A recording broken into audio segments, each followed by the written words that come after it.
Evening, शुभ संध्या। मैं संजय शर्मा आप सभी का सक्सेस मंत्रा के इस ऑनलाइन एप्लीकेशन प्रोग्राम पे आप सभी का स्वागत करता हूं। चलिए क्लास को हम लोग कंटिन्यू करते हैं और हमने टॉपिक डिस्कस कर रहे थे हम लोग गांधीवाद।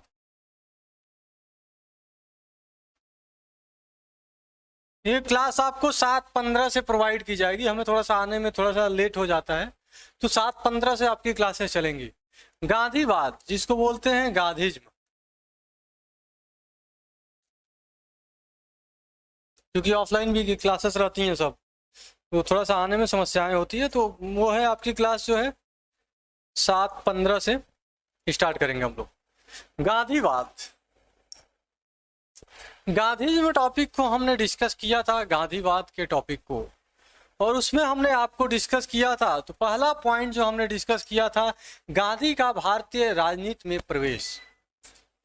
तो गांधी का भारतीय राजनीति में प्रवेश को मैंने बोला था कि गांधी जी 1915 में भारत आते हैं और उस दिन को हम लोग प्रवासी दिवस के रूप में मनाते हैं। और जब शुरू में गांधी जी 1915 में आए भारत, तो पहले 2 वर्षों तक वो पूरे भारत का भ्रमण किया। भारत की राजनीति में गांधी ने क्या किया, सीधे सीधे एंट्री नहीं किया। पहले जो 2 वर्ष थे, उस पहले 2 वर्ष तक उन्होंने क्या किया, भारत का भ्रमण किया। इस पॉइंट को मैंने बताया और अंग्रेजों को बोला कि अंग्रेजों के समय दुख की घड़ी है, अंग्रेज परेशान है, अंग्रेजों को हमें क्या करना चाहिए, सहायता करना चाहिए। अर्थात भारतीयों को अंग्रेजी सेना में शामिल किया। भारतीयों को अंग्रेजी सेना में, भारतीयों को अंग्रेजी सेना में क्या किया, शामिल किया, जिसकी वजह से अंग्रेजों ने एक उनको उपाधि दिया था और उस उपाधि का नाम था, मैंने कल आप लोगों को डिस्कस किया था, सर्जेंट की उपाधि अंग्रेजों ने दिया था। और गांधी को एक और उपाधि मिला था और उस उपाधि को हम लोग बोलते हैं, गांधी को एक और उपाधि अंग्रेजों ने दिया था। दक्षिण अफ्रीका में एक और उपाधि मिला था, उसको बोलते हैं जुलू पदक। इतना पॉइंट्स को मैंने आपको डिस्कस किया था। और 1915 में आए, 2 वर्षों तक भारत की राजनीति में भ्रमण किया। 1916 के बीएचयू सत्र में उन्होंने क्या किया था, पार्टिसिपेट किया था। यानी कि 1917 में 1916 के बीएचयू का जो अधिवेशन हुआ था, जो सत्र हुआ था, वहां पे गांधी जी ने क्या किया था, पार्टिसिपेट किया था। इतने पॉइंट्स को भी हमने आप लोगों को, सभी बातों को हम लोगों ने क्या कर दिया था, डिस्कस कर दिया था। अब इसके बाद हमें जो नेक्स्ट हमें पढ़ना है, सुषमा जी नमस्कार, इसके बाद हमें जो नेक्स्ट पॉइंट हमें पढ़ना है, जो इसके बाद हमें नेक्स्ट पॉइंट पढ़ना है, हमने आपको एक पॉइंट और भी डिस्कस किया था, गांधी का भारतीय राजनीति में प्रवेश, the entry of Gandhi in national movement.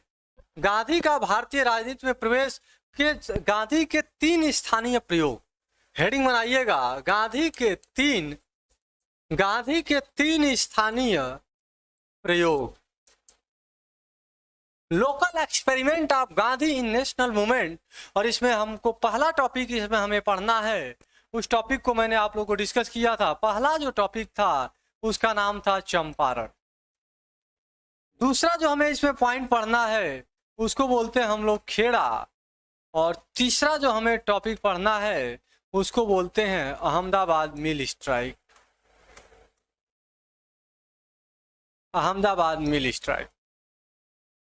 बात आती है मुद्दे की, हमें 3 स्थानीय प्रयोग गांधी का हमने देखा और इस 3 स्थानीय प्रयोग में हमने पहला पॉइंट आप लोगों को डिस्कस किया था। कल आपको मैंने पहला पॉइंट जो है, कल हमने आपको पहला पॉइंट डिस्कस किया था, वो था आपका चंपारण। उसको एक बार, चंपारण जो है 1917 की घटना है जो बिहार में, और मैंने आपको बताया था 3 कठिया प्रथा प्रचलित थी, अर्थात 3/20 भूभाग पे उन्हें क्या करनी पड़ती थी, खेती करनी पड़ती थी। अर्थात 3/2 जिसको बोलते हैं 3/20, जिसको बोलते हैं 3 कठिया प्रणाली, जिसको बोलते हैं 3 कठिया प्रणाली। अर्थात यहाँ पे 20 भाग अगर है तो उसके 3 भागों पे क्या करनी पड़ती थी, नील की खेती करनी पड़ती थी। नील की खेती करने के बाद मैंने बोला था कि उससे उर्वरता शक्ति धीरे धीरे करके क्या हो जाती थी, खत्म हो जा रही थी। तो गांधी जी को इस बात की जानकारी दिया था, उस व्यक्ति का नाम था राजकुमार शुक्ल।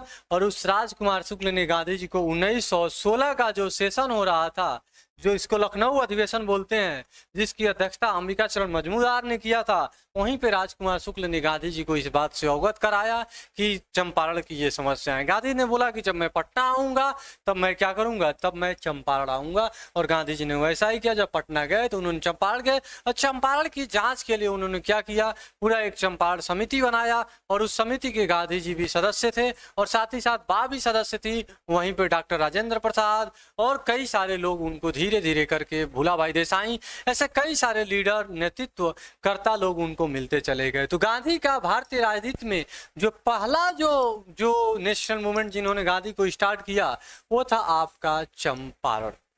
तो point to be clear, Champaran आपको बात समझ में आ गई होगी।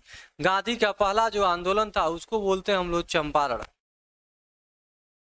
इसके बाद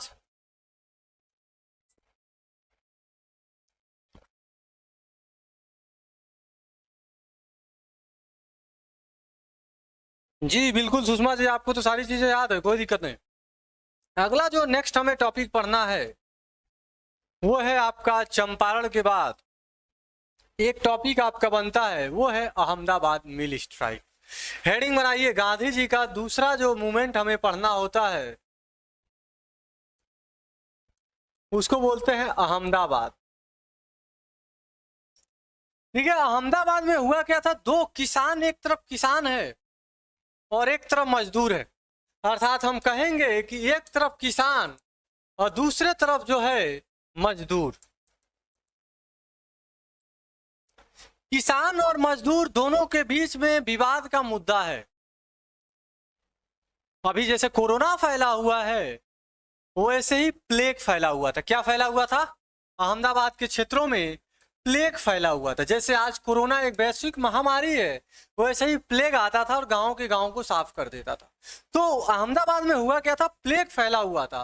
तो प्लेग फैलने की वजह से जो बोनस की वहां पे प्रॉब्लम थी, और बोनस का मतलब था कि जो मजदूर था वो मजदूर बोल रहा था हमारी बोनस को बढ़ा दिया जाए। एक तरफ नहीं सॉरी, एक तरफ यहाँ पे मजदूर है और एक तरफ जो है, एक तरफ मजदूर है और एक तरफ किसान, एक तरफ मजदूर और एक तरफ मिल मालिक बोलेंगे उसको, मिल मालिक। तो एक इनके बीच में बोनस का मुद्दा फैला हुआ है। किसान जो मजदूर थे उनका कहना था जैसे कोरोना आया महंगाई बढ़ गया है, वैसे बोला कि प्लेग फैला है, इस प्लेग फैलने की वजह से महंगाई बढ़ गई है। और जब महंगाई बढ़ी है तो तुम मजदूरों ने बोला कि हमारी वेतन को, जो पेंशन है, वेतन पेंशन है, उसको बढ़ा दो। और जो मिल मालिक था ये तैयार नहीं था, ये जो बोनस था इसको बढ़ाने के लिए तैयार नहीं था। और जो खास तौर से हुआ क्या, फिर बाद में विवाद भी हुआ। तो मजदूरों का कहना ये था, ये कह रहा था मिल मालिक हम बढ़ा नहीं पाएंगे, और ये कह रहा था कि हमें बढ़ा दो, वेतन को और पेंशन को बढ़ा दो। हुआ क्या कि यहाँ पे विवाद का मुद्दा ये था कि जो मजदूर था ये सोच रहा था कि हमारा जो बोनस बढ़े वो 50% बढ़े, पुरानी जो पेंशन जो पैसा जितना मिल रहा है उससे हमें 50% ज्यादा अधिक मिले, महंगाई भत्ता भी मिले। और जो मिल मालिक था वो मिल मालिक कह रहा था कि हम 20% से ज्यादा हम क्या कर पाएंगे, नहीं बढ़ा पाएंगे तुम्हारे बोनस। इसी के बीच में विवाद होता है। गांधी जी आते हैं और गांधी जी दोनों के बीच में मध्यस्थता करते हैं और गांधी जी ने फाइनली इन दोनों के बीच में जो डिसीजन निकलवाया वो बोला कि 35% पर हम क्या करते हैं, डन कर लेते हैं। यानी कि अब देखिए, समझिए इस बात को, मजदूर और मिल मालिक दोनों के बीच में हम लोगों ने 35% पे हम लोगों ने क्या किया, बात को टाई अप कर दिया। अब देखिए मजदूर भी खुश हो गया, उसने कहा चलो यार ठीक है हम 15% मान जाएंगे। और यहाँ पे जो है मिल मालिक भी खुश हो गया, उसने बोला चलो यार ठीक है हम 15% तो हम प्लस कर रहे हैं, और इसने बोला चलो ठीक है हम क्या कर रहे हैं, 15% हम क्या कर रहे हैं, माइनस कर रहे हैं। इसका मतलब ये हुआ, देख रहे हैं, गांधी ने जैसे ही मिल मालिकों का और मजदूरों की भी समस्याओं को समस्याएं तो सॉल्व हो जाती हैं, लेकिन गांधी जी जैसे ही मध्यस्थता किया, गांधी देखिए देखिए एक इंजीनियर की इंजीनियरिंग देखिए, एक साइंटिस्ट का साइंटिफिक अप्रोच देखिए कि यहाँ पे मजदूर भी खुश और मिल मालिक भी खुश। हालांकि गांधी ने भूख हड़ताल यहीं पे किया था। तो इस चीज को हमें क्या करना है, एक क्वेश्चन और पूछता है, ट्रिब्यूनल किस कहाँ पे बनाया था? गांधी जी ने यहीं पे ट्रिब्यूनल भी बनाया था, अहमदाबाद वाले में ही गांधी जी ने ट्राइब्यूनल बनाया था। ट्रिब्यूनल का गठन किया और पूरी अच्छी तरीके से जांच करवाया कि क्या प्लेग की समस्या है या नहीं है। और यहीं पे अनुसुईया इनकी साथी के रूप में मिली।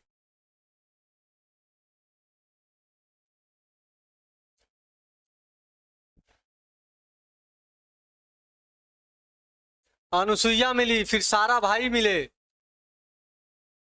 तो कहने का मतलब ये है कि आप देखेंगे मिल मालिक भी खुश, यहाँ मजदूर भी खुश, यहाँ मिल मालिक भी खुश, यहाँ ट्रिब्यूनल भी बन जा रहा है और उसकी अलग से जांच करवाई जा रही है। और फिर उनको अनुसुईया और सारा भाई जैसा एक सेकंड बेंचेज भी मिल रहा है, एक सहयोगी भी मिल रहा है। और गांधी जी ने पहली बार भूख हड़ताल अहमदाबाद में ही याद किया था, याद रखिएगा, चूंकि उसका मित्र था इसलिए उन्होंने क्या किया था, जो भूख हड़ताल किया था वो अहमदाबाद में ही, अहमदाबाद मिल स्ट्राइक में ही किया था।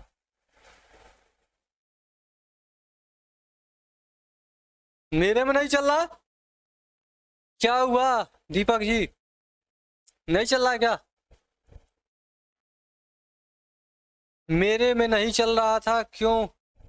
कट करने के बाद चला है, ऐसा क्यों? नहीं, ऐसा कोई बात नहीं, कोई दिक्कत नहीं है, यहाँ से सब कुछ सही है। नहीं, ऐसा ही कर रहे हैं। तो ये टॉपिक था आपका अहमदाबाद। तीसरा जो फेवरेट टॉपिक होता है उसको बोलते हैं खेड़ा।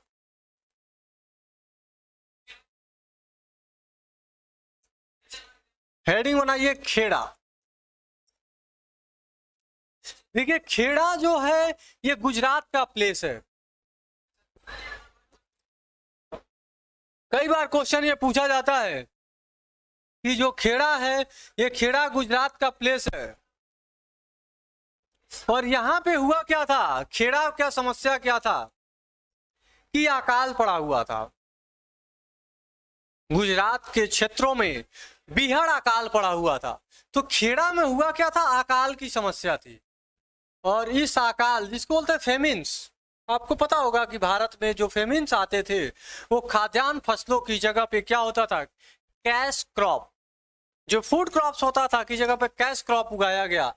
तो खेड़ा में हुआ क्या था, अकाल पड़ा हुआ था। तो इस अकाल की वजह से अगर यहाँ पे अकाल पड़ा हुआ है तो यहाँ पे जो किसान थे उन किसानों का कहना यह था कि हमें क्या कर दो, लगान नहीं देंगे। किसानों ने बोला कि हम लगान देने के कंडीशन में नहीं है, लगान देने की हम स्थिति में जो है, लगान देने की हम स्थिति में नहीं है, हम लगान नहीं देंगे। और गांधी जी ने भी यहाँ पे क्या किया, लगान बंदी का नारा दिया। गांधी ने बोला कि यहाँ पे हमें क्या करना है, लगान नहीं देना। गांधी जी ने इसको जांच करवाया और फिर जांच कराया तो पाया कि हाँ वास्तविक स्थिति है। गांधी जी ने इसको बोला कि यहाँ पे लगान हमें क्या करना, नहीं देना, यानी कि लगान नहीं देना है। यानी यहाँ पे गांधी जी ने भी बोला कि लगान, गांधी का इसमें स्टेटमेंट था, गांधी ने भी बोला कि लगान बंदी का नारा दिया। और यहीं पे आप देखेंगे कि फाइनली जो है यहाँ पे स्ट्राइक होता है और धीरे धीरे करके यहाँ पे एक और व्यक्ति गांधी को मिल जाते हैं। उस व्यक्ति का नाम है, आप लोग को पता होगा, पटेल जी, सरदार वल्लभ भाई पटेल। तो यहाँ पे सरदार पटेल या सरदार वल्लभ भाई पटेल जैसा व्यक्ति गांधी को एक सहयोगी के रूप में मिल जाता है। तो यह है आपका खेड़ा। खेड़ा कहाँ का प्लेस है, खेड़ा की क्या समस्याएं थी, इस बात को आप याद रखिए। बाद में जो है, चूंकि शुरू में तो अकाल पड़ा है, किसान लगान देने के लिए तैयार नहीं थे, तो शुरू में जो अंग्रेज अधिकारी थे वो अंग्रेज अधिकारी इस बात को मानने के लिए तैयार नहीं थे। शुरू में अंग्रेज अधिकारी जो थे वो अंग्रेज अधिकारी लगान को कम करने के लिए तैयार नहीं। वो अंग्रेज अधिकारियों ने बोला कि हम लगान को कम नहीं करेंगे, लगान हम कम नहीं करेंगे। लेकिन बाद में गांधी जी यहाँ जाते हैं और वहाँ पे जाने के बाद गांधी जी देखे कि वास्तविक स्थिति है। गांधी ने बोला कि हम क्या करेंगे, लगान बंदी का नारा देंगे। फाइनली लास्ट में अंग्रेजों ने क्या कर दिया, फाइनली लास्ट में अंग्रेजों को क्या करना पड़ेगा, लगान बंदी करना पड़ा था। और जब अंग्रेजों ने क्या किया, अंग्रेजों ने या अंग्रेजी जो सरकार थी, अंग्रेजी सरकार ने क्या किया, लगान बंदी किया। और लगान बंदी मतलब कि लगान को धीरे धीरे करके उन्होंने इस मुद्दे को क्या कर दिया, वो खत्म हो गया। मतलब बोला कि ठीक है कोई दिक्कत नहीं, तो लास्ट में लगान बंदी करना पड़ा। अर्थात बोले कि अंग्रेजों ने कि हम लगान नहीं लेंगे। और इसके बाद से गांधी जी ने क्या किया, इस आंदोलन को भी वापस कर लिया। तो यह था आपके 3 स्थानीय प्रयोग। कहने का मतलब यह हुआ कि गांधी इस 3 स्थानीय प्रयोगों के माध्यम से अब धीरे धीरे गांधी की जो स्थिति है, अब धीरे धीरे भारत में क्या हो जाते हैं, फेमस हो जाते हैं। तो गांधी के 3 स्थानीय प्रयोग आपको समझ में आया या नहीं आया? जितने लोग लाइव हैं,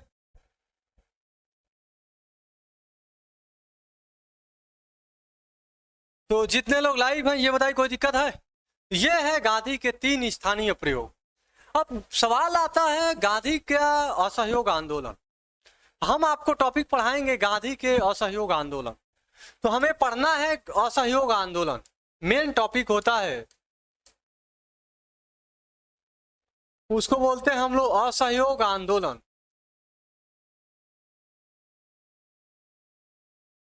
जिसको बोलते हैं नॉन कोऑपरेशन मूवमेंट।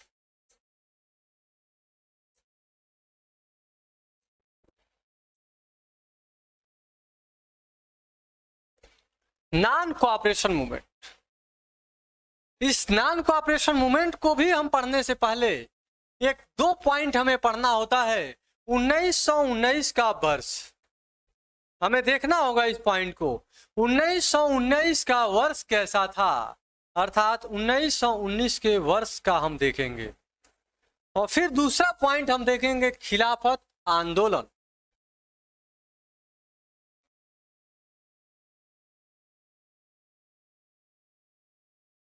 ऐसा नहीं है गांधी जी का मन नहीं लग रहा है और गांधी जी एक दिन बोलेंगे अगस्त में कि चलो हम क्रांति करते हैं, और क्रांति के नाम पे क्या करेंगे, नॉन कोऑपरेशन मूवमेंट को वो स्टार्ट कर देंगे 1 अगस्त को। ऐसा नहीं है, इसके पीछे वो बैकग्राउंड है। और वो कौन से बैकग्राउंड है आगे मैं आपको डिस्कस करूंगा। पंजाब कॉन्स्पिरेसी, स्वराज की मांग, 1919 के समय जालियांवाला बाग हत्याकांड की, तब गांधी ने इसको बेस बनाया। और इसको बेस बनाने के बाद उन्होंने जो इस आंदोलन को चलाया, उसी आंदोलन का नाम था नॉन कोऑपरेशन मूवमेंट, अर्थात उस आंदोलन को हमने बोला असहयोग आंदोलन। पॉइंट टू भी क्लियर हो गया होगा। तो अब देखिए यहाँ पे, अब 1919 के वर्ष में क्या हुआ, और फिर मैं डिस्कस करूंगा खिलाफत आंदोलन, उसके बाद टॉपिक को एंड करूंगा असहयोग आंदोलन से। चलिए 1919 का वर्ष, हेडिंग बनाइए 1919 का। जिस तरीके से फ्लो चार्ट बना रहा हूं उस तरीके से अपने कॉपी पेन से बढ़िया से फ्लो चार्ट बना लीजिएगा, हमेशा के लिए आपको काम करेगा। 1919 का वर्ष,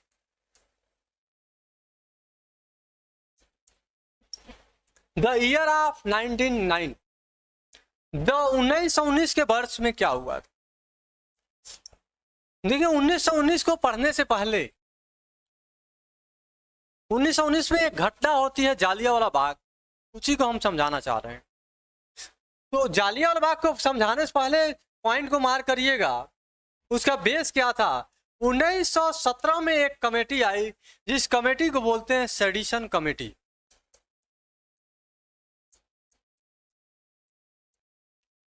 सेडिशन कमेटी।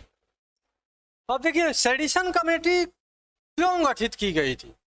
जब प्रथम विश्व युद्ध हो रहा था, तो प्रथम विश्व युद्ध के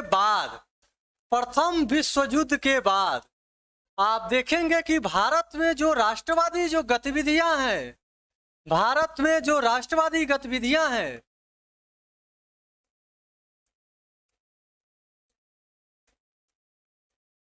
जो भारत में राष्ट्रवादी गतिविधियां हैं, ये राष्ट्रवादी गतिविधियां जो थी उसको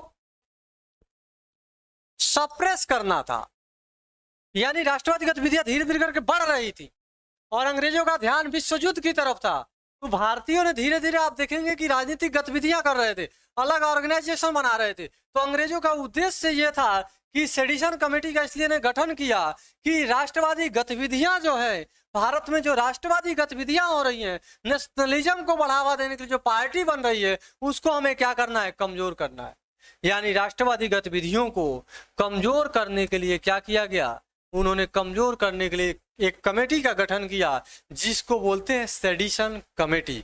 जो सेडिशन कमेटी बना 1917 में, और इसी सेडिशन कमेटी ने क्या किया, on the basis of recommendation of sedition committee, इसी सेडिशन कमेटी के रिकमेंडेशन पर आपको एक पॉइंट आता है, रॉलेट एक्ट को क्या किया गया था, भारत भेजा गया था। इसी सेडिशन कमेटी के रिकमेंडेशन पे रॉलेट एक्ट क्या हो जाता है, रॉलेट एक्ट क्या हो जाता है, रॉलेट एक्ट भारत आता। रॉलेट एक्ट जब भारत आया तो इसमें अंग्रेजों ने प्रावधान कर दिया था कि शक के आधार पर किसी भी व्यक्ति को हम क्या कर सकते हैं, गिरफ्तार कर सकते हैं। यानी कि अंग्रेजों ने ऐसा कानून दिया कि शक के आधार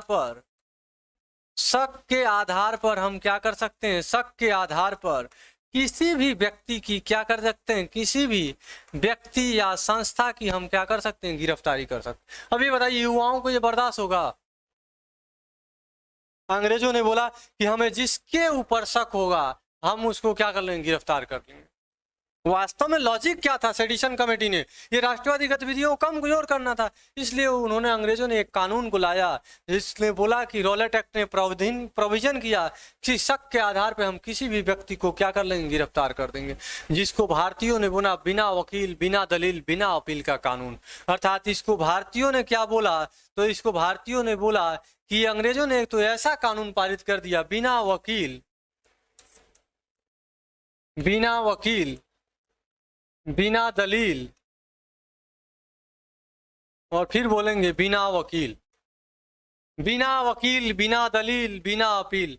अर्थात आप कुछ भी नहीं कर सकते हो। मतलब साफ था कि हमें जिस व्यक्ति को मन करेगा हम उस व्यक्ति को क्या करेंगे, गिरफ्तार करेंगे, और गिरफ्तार करके हम क्या कर देंगे, जेल में भेज देंगे। गांधी ने बोला बहुत खूब किया तुमने यार, हम तो सोचे थे कि तुम बढ़िया लिख लोगी, तुमसे मोहब्बत करेंगे, तुम तो बेवफा निकली। भाई गांधी को लगा कि अवेयर करेंगे, हम अंग्रेजों को बताएंगे, वो दुख की घड़ी में है, तो हम उनको लगा कि मोहब्बत करेंगे, सब बोलेंगे कि यार दुख में है तो हम साथ देंगे। आज भी बहुत सारे ऐसे लोग मिलेंगे जो दुखड़ा गाते फिरेंगे, समय के बाद आप पहचानेंगे नहीं। हम लोग तो खैर हिस्ट्री के टीचर हैं तो सारी चीजों को तो आप समझ सकते हैं। तो रॉलेट एक्ट में यही हुआ, अंग्रेजों ने तो बोला कि, गांधी ने बोला यार हमें तो लगा कि यार ये तो हमें लग रहा है कि काफी अच्छा काम करेगा, हमें आजादी की देगा, अवेयर होगा, दुख में हम क्या इसको एक थप्पड़ मारे। जब उनका समय निकल गया तो अंग्रेजों ने बोला कि यार रॉलेट एक्ट को ला रहे हैं, भाई ये तो अलग अलग ही इन लोगों का नाटक शुरू हो गया। तो उन्होंने यहीं पे बोला कि बिना वकील, बिना दलील, बिना अपील का एक अंग्रेजों ने क्या कर दिया, कानून ला दिया। और बहुत बिहड़ तरीके से जो है इसी रॉलेट एक्ट का विरोध हो रहा था। तो रॉलेट एक्ट के विरोध जो हो रहा था, इसी रॉलेट एक्ट का जो विरोध हो रहा था, आप देखेंगे डॉक्टर रॉलेट एक्ट लाया गया, रॉलेट एक्ट। तो इसी रॉलेट एक्ट को जब लाया गया, दो व्यक्ति मिलेंगे, डॉक्टर सैफुद्दीन किचलू और डॉक्टर सत्यपाल। डॉक्टर सैफुद्दीन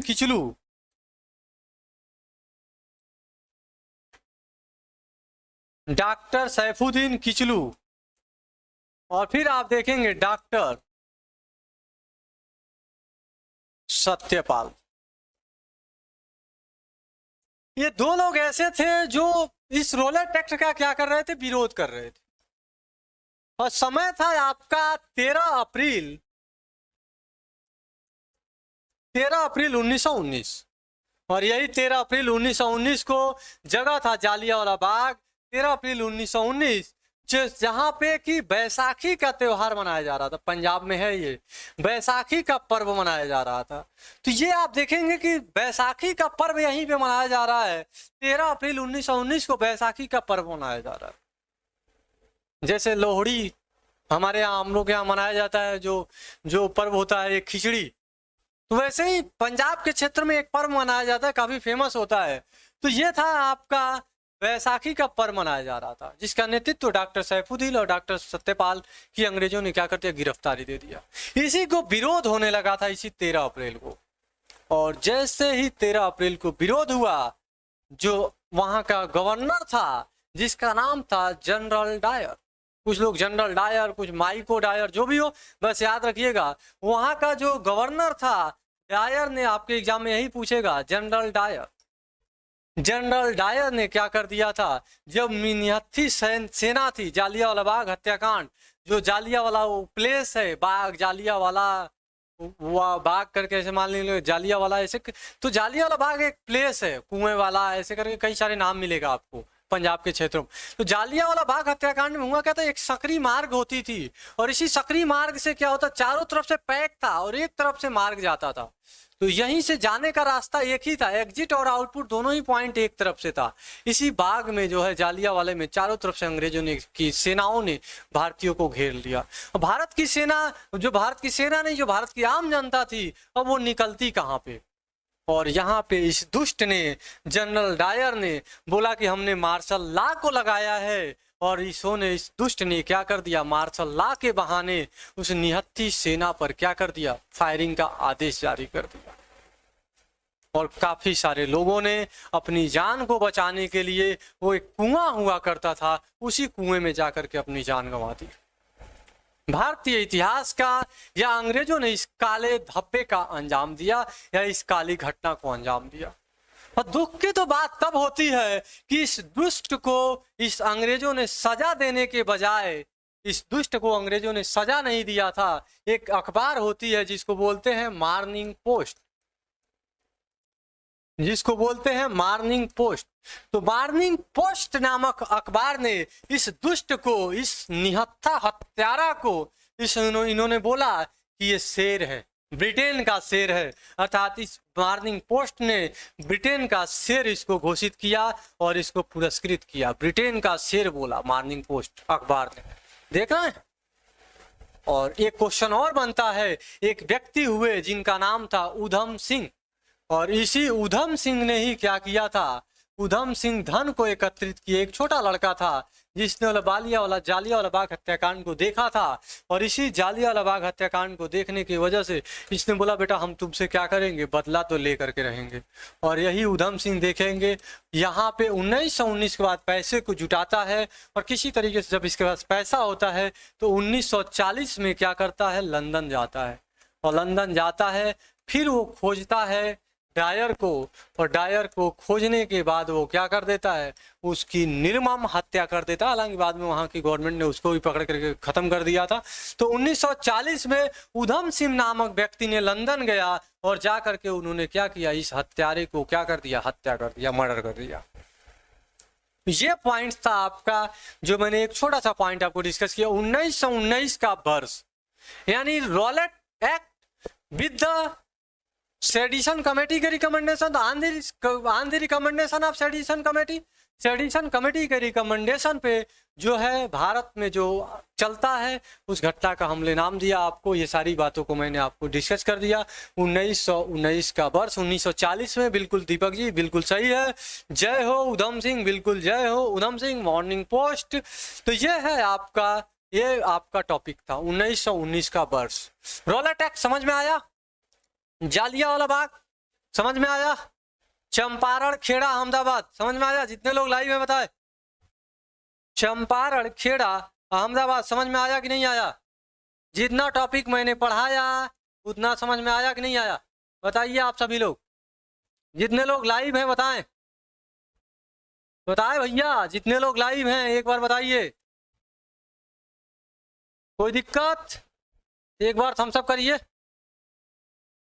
चलिए कोई नहीं, अगला टॉपिक मैं लेके चलता हूं। 1919 की एक और घटना है जिसे हमें पढ़ना है, और वो कौन सी घटना है, 1919 का वर्ष। पहला जो घटना घटित हुआ था वो था आपका जालियांवाला बाग हत्याकांड। दूसरा है खिलाफत आंदोलन। जी बिल्कुल, धन्यवाद दीपक जी। दूसरा जो मुद्दा हमें पढ़ना होता है वो होता है खिलाफत। यही खिलाफत मर्ज करेगा। बहुत शानदार टॉपिक पढ़ा रहा हूँ। गांधी के बगैर भारतीय इतिहास अधूरा है। और जैसे ही ये खत्म होगा मैं ज्योग्राफी आपको स्टार्ट कर दूंगा, ठीक है। तो ये है 1919 का वर्ष, जिसको बोलते हैं हम लोग खिलाफत आंदोलन।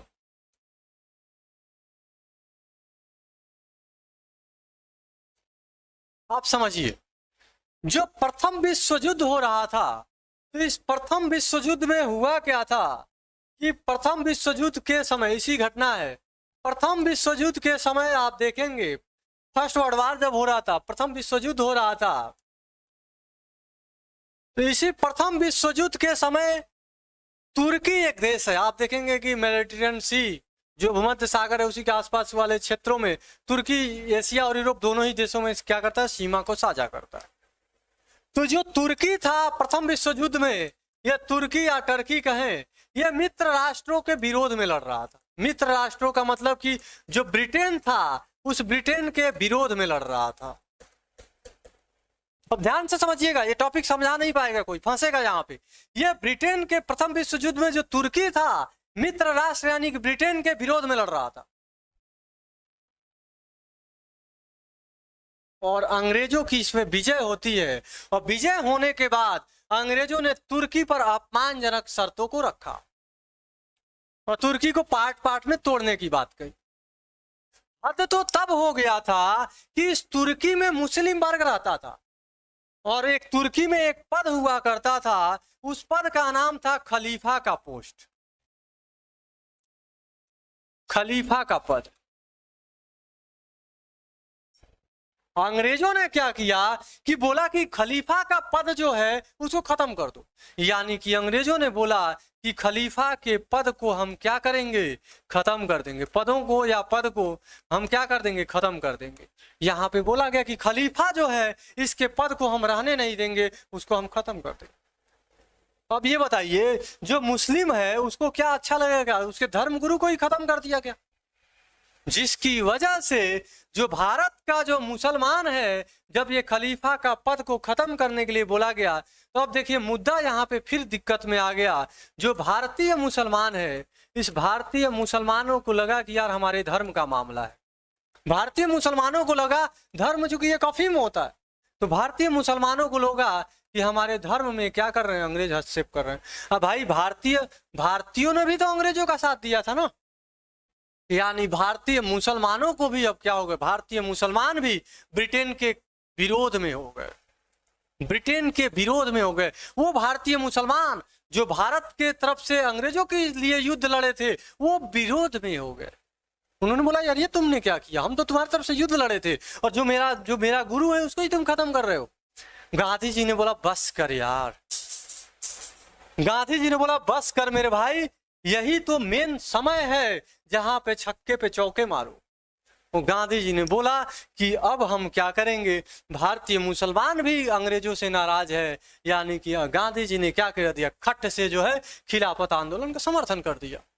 हालांकि मोहम्मद अली जिन्ना, वही जिन्ना जो पाकिस्तान की मांग करेगा, भारतीय राष्ट्रीय आंदोलन में शुरू में विरोध किया जब गांधी जी ने खिलाफत आंदोलन को समर्थन दिया। तो लेकिन शतरंज की हर गोटियों को खेलना, प्यादे और जो वजीर है उसको चलना सिर्फ और सिर्फ महात्मा गांधी को ही पता है। और गांधी ने क्या किया, गांधी ने जैसे ही समय, उचित समय देखा, भारतीय मुसलमानों को जो भारतीय राष्ट्रीय आंदोलन में 1909 की तहत आप पढ़े होंगे पॉलिटी में, अलग हो रहे थे, सेपरेट हो रहे थे, तुरंत अपने भाई बंधु का नारा देते हुए अपने साथ मिला लिया।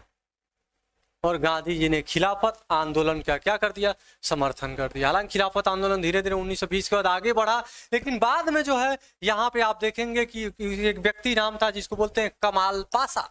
इसी कमाल पाशा के नेतृत्व में, कमाल पाशा के नेतृत्व में ही क्या हो गया था, इसका जो है तुर्की का जो है आधुनिकीकरण हो गया। तुर्की का जो है आधुनिकीकरण हो गया, मॉडर्नाइजेशन हो गया। और जैसे ही तुर्की का मॉडर्नाइजेशन हो गया, आधुनिकीकरण हो गया, जो मुद्दा था खलीफा का, वो खलीफा का मुद्दा जो था वो खत्म हो गया। खलीफा का मुद्दा पूरी तरह से खत्म हो गया। जैसे ही खलीफा का मुद्दा खत्म हो गया, ये आंदोलन धीरे धीरे करके 1923 और इसके आसपास तक जो है धीरे धीरे कोलैप्स कर गया। तो इतनी बात समझ में आई या नहीं आई, बताइए जितने लोग लाइव हैं। चलिए, 1919 का वर्ष, कितने टॉपिक को पढ़ा मैंने, रिवाइज कराता हूं। देखिए,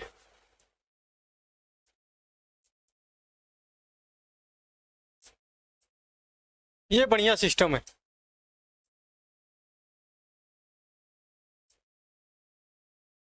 देखिए, क्लास को हमने कहां से स्टार्ट किया था, गांधीवाद।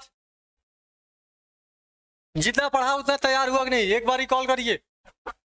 मैंने बोला चूंकि मैं स्टार्ट करूंगा नॉन कोऑपरेशन मूवमेंट, फिर सीडीएम, फिर उसके बाद असहयोग आंदोलन। जैसे ही ये टॉपिक कंप्लीट होगा, नेशनल मूवमेंट खत्म। इतिहास का लगभग मॉडर्न इंडिया का 75 से 80% पार्ट खत्म हो जाएगा। मेन पार्ट यही पढ़ा रहा हूं, इसको ज्योग्राफी ले चलूंगा। प्रवेश 1915, गांधी जी भारतीय राजनीति में प्रवेश करते हैं। पहले 2 वर्षों तक गांधी ने कोचिंगों में घूम घूम कर अनुभव प्राप्त किया, किसी कोचिंग में एडमिशन नहीं कराए, कहीं किसी कोचिंग में स्थायी नहीं हुए। उसके बाद भारतीयों का अंग्रेजी सेना में भर्ती होने का बढ़ावा दिया, जिसके लिए अंग्रेजों ने सर्जेंट की उपाधि दिया, और उनको जो है साउथ अफ्रीका में जुलू पदक बोला गया। पॉइंट टू बी क्लियर, 1916 में बीएचयू के सत्र में गांधी जी ने क्या किया था, पार्टिसिपेट किया था। बातें आपको स्पष्ट हो गई होंगी। और इसके बाद अगला पॉइंट जो मैंने आपको बताया,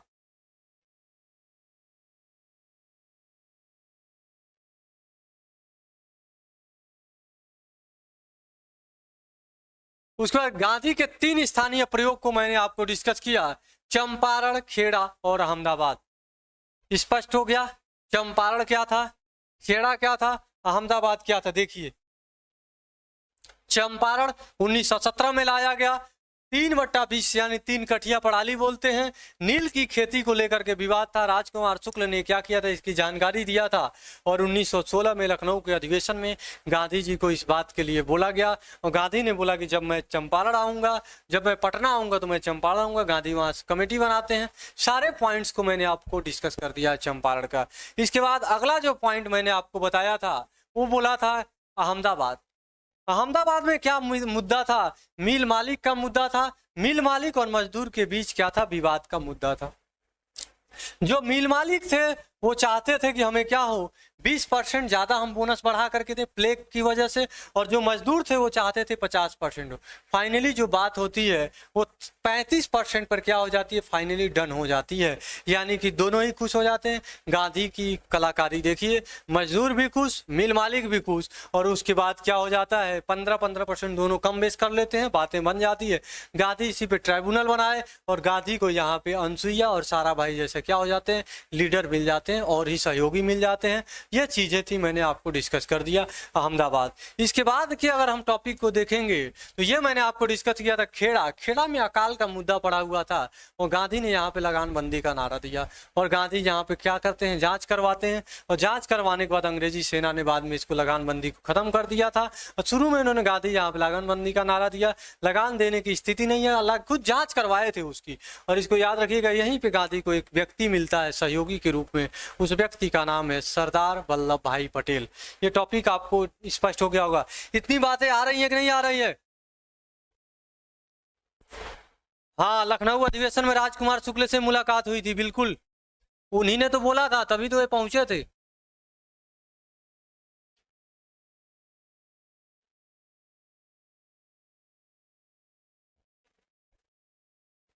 क्लियर हो गया? अब देखिए, असहयोग आंदोलन। असहयोग आंदोलन को स्टार्ट करने से पहले हमें जो एक पॉइंट देखना होता है वो होता है 1919 का वर्ष। इसके बाद टॉपिक होता है खिलाफत आंदोलन। और देखिए यहाँ पे पॉइंट देखिए आप, 1919 का वर्ष, अंग्रेजों ने 1917 में सेडिशन कमेटी के रिकमेंडेशन लाया। इस सेडिशन कमेटी के रिकमेंडेशन पे भारत में जो राष्ट्रवादी गतिविधियां थी उसको कमजोर करना था, भारत ने सहायता किया था। अंग्रेजों ने रोलेट एक्ट ला दिया, और उसमें प्रावधान किया शक के आधार पर किसी भी व्यक्ति को गिरफ्तार करेंगे, और वहां बोला बिना वकील, बिना अपील, बिना दलील का बताया गया। और ये क्या हो गया, अनहोनी। और इसी के विरोध में जो है एक घटना घटती है, उसको बोलते हैं रोलेट एक्ट। रॉलेट एक्ट का मतलब हो गया डॉक्टर सैफुद्दीन किचलू और डॉक्टर सत्यपाल। फिर उसके बाद कहानी होती है 13 अप्रैल को बैसाखी का पर्व था। इस बैसाखी के पर्व जनरल डायर, मॉर्निंग पोस्ट ने जो ब्रिटेन था उसने बोला कि ये ब्रिटेन का क्या है, शेर है, उधम सिंह है। Udham Singh 1940 London general Dyer की क्या कर देता है, हत्या कर देता है। ये बात आपको समझ में आ गया होगा। रॉलेट एक्ट क्या है, 1919 का वर्ष क्या है, इतनी बात आपको हमें लग रहा है जहां तक बहुत ही विधिवत, बहुत ही शानदार तरीके से आपको समझ में आया होगा। और इसके बाद देखिए आप 1919 का वर्ष जिसको बोलते हैं हम लोग खिलाफत आंदोलन। प्रथम विश्व युद्ध, तुर्की जो था मित्र राष्ट्रों के विरोध में था। खलीफा का पद अनुवांशिक हुआ करता था, पदों को मानते थे।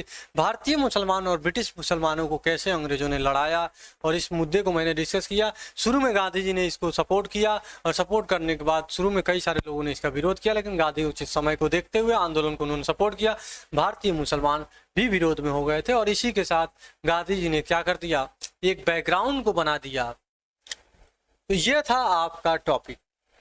इन सब बातों के बीच हमें जो मेन मुद्दा पढ़ना होता है वो होता है असहयोग आंदोलन।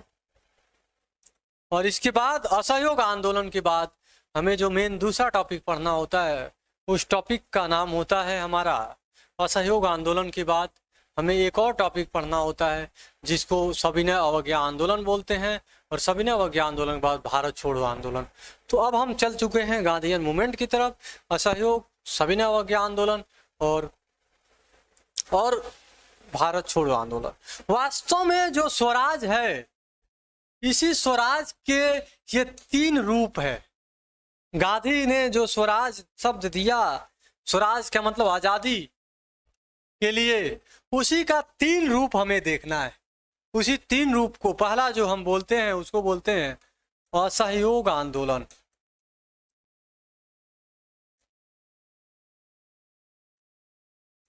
दूसरे को हम लोग बोलते हैं सविनय अवज्ञा आंदोलन।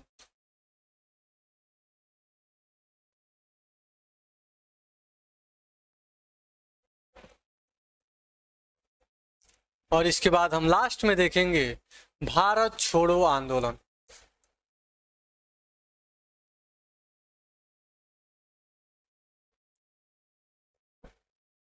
इसको बोलेंगे नॉन कोऑपरेशन मूवमेंट। और इसके बाद हम बोलेंगे सीडीएम, सिविल डिसोबीडियंस मूवमेंट। और इसके बाद हम बोलेंगे क्विट इंडिया मूवमेंट। अपनी टॉपिक को यहीं पे हम क्लोज करेंगे। आगे आने वाले समय में मैं कल यहीं से डिस्कस करूंगा। हम देखेंगे असहयोग आंदोलन में अगर जनसंख्या इतनी है तो सविनय अवज्ञा आंदोलन में संख्या और ज़्यादा हो जाएगी, और उसके बाद क्विट इंडिया मूवमेंट में देखेंगे क्या हो जाएगी, संख्या और ही ज़्यादा हो जाएगी। यानी ये अगर नॉन कोऑपरेशन मूवमेंट है, ये आपका सीडीएम होगा, और ये आपका जो होगा इसको बोलेंगे क्विट इंडिया मूवमेंट। और गांधी जी ने हर आंदोलन को कोड वर्ड के साथ स्टार्ट किया था। और यहाँ पे गांधी जी ने बोला कि 1 वर्ष के भीतर हमें क्या चाहिए, आज़ादी चाहिए। और 1 वर्ष के भीतर कैसे आज़ादी चाहिए, इस मुद्दे को हम आपको कल डिस्कस करेंगे। आज की क्लास को हम लोग यहीं पे रोकते हैं। Good night, thank you, bye bye, take care.